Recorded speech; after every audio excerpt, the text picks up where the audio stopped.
ఉన్న గౌరవ సభ్యులందరికీ నమస్కారాలు. ఈ రోజు మనం చర్చిస్తున్న 26-27 ఆర్థిక సంవత్సర బడ్జెట్ కేవలం లెక్కల పట్టిక కాదు. ఇది దూరదృష్టి కలిగిన నాయకత్వానికి ప్రతిబింబం. ఆ నాయకత్వానికి ప్రతిరూపం మన గౌరవ ముఖ్యమంత్రి శ్రీ నారా చంద్రబాబు నాయుడు గారు.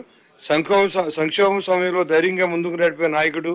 రాష్ట్ర ఆర్థిక పరిస్థితి సవాళ్లు నిండిన వేళ క్రమశిక్షణతో స్పష్టమైన ప్రణాళికతో భవిష్యత్తు దృష్టితో ఈ యొక్క బడ్జెట్ ను రూపొందించిన తీరు నిజంగా ప్రశంసనీయం. ఈ రోజు మన ముందుకు వచ్చిన 26-27 ఆర్థిక సంవత్సర బడ్జెట్ నిజంగా అభివృద్ధి, బాధ్యత మరియు భవిష్యత్తు దృష్టి కలిగిన ప్రజాహిత పత్రం. ఇది కేవలం అంకెల సమాహారం కాదు. ఇది స్వర్ణాంధ్ర 2047 దిశగా వేయబడిన బలమైన అడుగు. 26-27 సంవత్సరానికి 3,32,205 కోట్ల వ్యయాన్ని ప్రతిపాదిస్తూ రెవెన్యూ లోటును కేవలం 1.11% కి, ఆర్థిక లోటు 3.84 కి పరిమితం చేయడం ద్వారా ఆర్థిక క్రమశిక్షణ పాటిస్తున్నాం. ఇది బాధ్యత పరిపాలన నిదర్శనం.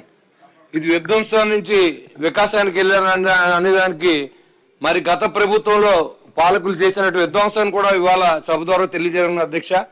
ఇవాళ గౌరవ ముఖ్యమంత్రి నారా చంద్రబాబు నాయుడు గారు 2014 నుంచి 19లో అన్నా క్యాంటీన్లు పెడితే మొట్టమొదటిసారిగా తీసేసి విధ్వంసం సృష్టిస్తే మళ్ళా మన ప్రభుత్వం వచ్చిన తర్వాత 205 అన్నా క్యాంటీన్లు ఇచ్చి పేదల కడుపు నింపే విధంగా తీసుకున్నటువంటి సందర్భాన్ని మనం గుర్తు చేయాలి అధ్యక్ష.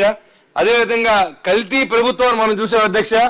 పాలే లేకుండా నెయ్యి తీసుకురావడం, మద్యం లేకుండా మద్యాన్ని ప్రజలకి కల్తీ మద్యాన్ని తాగించి ఆరోగ్యాన్ని పూర్తిగా పాడు చేసినటువంటి గత ప్రభుత్వ కల్తీ ప్రభుత్వాన్ని చూసాం.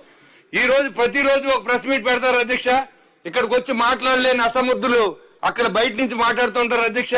ఆ రోజు మన ముఖ్యమంత్రి గారు మనం ఎవరైనా తప్పు మాట్లాడితే 0 అవర్ లో ఒకే ఒక ప్రశ్న సార్, అది కొంచెం మాట్లాడే అవకాశం ఇప్పించండి అధ్యక్ష. మన జిల్లాలో యాక్చువల్ గా పౌల్ట్రీ రైతులు, అదేవిధంగా ఆక్వా రైతులు, ధాన్యం మీద మన జిల్లాలు ఉన్నాయి అధ్యక్ష. మాది కూడా మీ జిల్లా. గౌరవ మంత్రి గారు నా రామానాయుడు గారు కూడా మన జిల్లాయే. అక్కడ పౌల్ట్రీ రైతులు ఏదైతే కష్టపడి వాళ్ళు ఎగ్గను తయారు చేసి అమ్మడానికి అక్కడ దళారీలు అందరూ కూడా ఇతర ప్రాంతాలకి ఎక్స్పోర్ట్ చేసే వాళ్ళు అందరూ కూడా ఒకటయ్యి పౌల్ట్రీ రైతుని ఇబ్బంది పెడుతున్నారు అధ్యక్ష.